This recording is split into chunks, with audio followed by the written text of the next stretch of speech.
என்னங்க நான் ஷாப்பிங் போகணும்னு சொன்னேன், ஏதோ எழுதிட்டு இருக்கீங்க. ஓ சாரி கீதா, மறந்தே போயிட்டேன். மாமா அதுக்குள்ள ஒரு வேலையை கொடுத்துட்டாரு, அதான். என் கூட ஷாப்பிங் வரதை விட அப்படி என்ன முக்கியமான வேலை?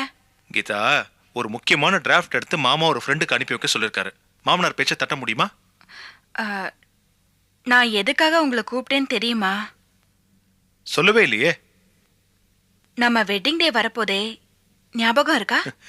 கீதா, நான் வாழ்க்கையில எந்த நாள் வேணா மறப்பேன், ஆனா நம்ம வெட்டிங் டே மறப்பேனா? நம்ம 2 பேரும் சேர்ந்து போய் ட்ரெஸ் எடுக்கணும்னு எனக்கு ஆசை இருக்காதா? என்ன கீதா, எனக்கு மட்டும் அந்த ஆசை இல்லையா என்ன? ஆனா மாமனார் பேச்ச மீற முடியுமா என்ன சொல்லு? அட்லீஸ்ட் உங்க ட்ரெஸ்ஸாவது நீங்க வந்து எடுக்கலாம்ல. கீதா, எனக்கு ஒன்ன பிடிக்கும். சோ நீ என்ன ட்ரெஸ் எடுத்தாலும் கண்டிப்பா அதுவும் எனக்கு பிடிக்கும். நீயே போய் எந்த ட்ரெஸ் வேணாலும் எடுத்துட்டு வா. அத நம்ம 2 பேரும் போய் ஃபர்ஸ்ட் ட்ரெஸ் எடுத்துட்டு அப்புறம் நீங்க பேங்க்குக்கு போங்களேன். இத பாருமா, இந்த சாக்கெல்லாம் உன்கிட்ட சொல்ல முடியும், மாமா கிட்ட எந்த சாக்கு போக்கு சொல்ல முடியாது. மாமா என்ன சொல்றாரோ அதை மட்டும் தான் செய்ய முடியும். பொண்டாட்டி தாசன்னு கேள்விப்பட்டிருக்கேன், மாமனார் தாசனை இன்னைக்கு தான் பாக்குறேன். சரியான மாப்பிள்ள வந்து வாச்சிருக்கீங்க. நீ என்ன வேணாலும் கிண்டல் பண்ணிக்கோ, நான் மாமனார் தாசனாவே இருந்துட்டு போறேன். சரி, அப்ப நான் போயிட்டு வரேன்.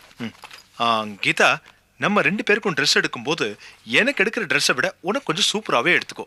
ஏன்னா நாளைக்கு நம்ம 2 பேரும் ஜோடியை நடந்து போகும்போது சூப்பரான பொண்டாட்டி ஆனா கொஞ்சம் சுமாரான புருஷன்னு பாக்குறவங்களா சொல்லணும்.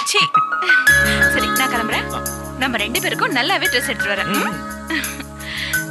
சரியான மாமனார் பிள்ளை.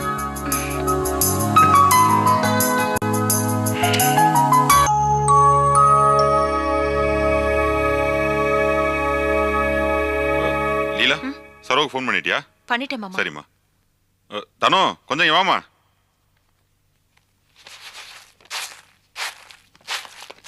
என்ன மாமா, வீட்ல 1008 வேலை இருக்குல்ல. நான் மட்டும் விளையாடுறதுக்காக கூப்பிட்டேன், நானும் வேலையா தான் கூப்பிட்டேன். உட்காரு. சரி சரி, என்னன்னு சொல்லுங்க சீக்கிரமா. இல்ல, மாமா இருந்திருந்தாருன்னா அவர் ஏதாச்சும் வேலையை சொல்லுவாரு, அதை அப்படியே பாவலா கட்டி செஞ்சுக்கிட்டு இருந்திருப்பேன். அவர் வேற இல்லையா, அதனால எல்லா வேலையும் நம்ம தான் செய்ய வேண்டியிருக்கு. அதான். அது பெரிய சிக்கல் தான். ஆனா போஸ் மாமா, இந்த விஷயத்துல நீங்க 100க்கு 100 மார்க் வாங்கணும். இல்லனா பவானியே உங்களை மதிக்க மாட்டா.